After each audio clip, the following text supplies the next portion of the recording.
only pay attention to the bold numbers. Those are the ones that total our estimate of what the budget for FY26 will be, which is $112,374,418. We saw a little bit of, in the governor's budget, some Chapter 70 increase, a little more than $200,000 there, right? We saw some unrestricted general government aid. We call that UGA. That's money that we'd like to see come in to help us, right? The one we're watching on the backside is our retired teachers' insurance in the GIC. They've been experiencing rate increases every year. Over the past 10 years, they've been up over 50%. So we're watching that one because overall, we're thinking that's a 10% increase in year, so that will come right off the cherry sheet. Departments have submitted essentially $117 million, $116,999,425. So basically $575 short of $117 million. That's a deficit or a delta, not deficit, but a delta of $4.6 million. So I have until 15th of April when I will present the final budget to trim that budget by $4.6 million.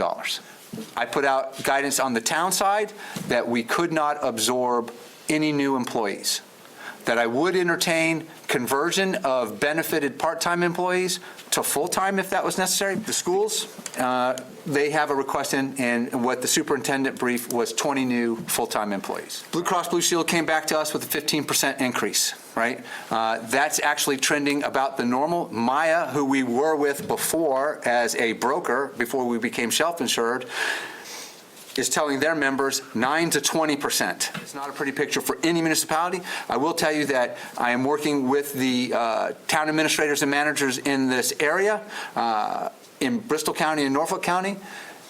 We're meeting and talking about different strategies and how we can work through this. They're all concerned. We're dropping a couple $1 million in debt off of the books. It comes to about $340,000 in debt service payment that we're going to be able to absorb and not pay in the future.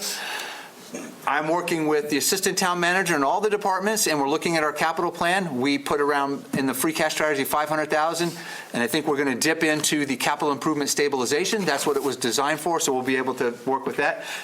And as of tonight, I'm not looking at borrowing for anything other than we're paying in cash. $2.2 million, good news, it's now 1.9 that we got word from, so there's a $300,000 savings there in free cash that we'll be able to, maybe that's something we could reallocate towards OPEB and push that even higher.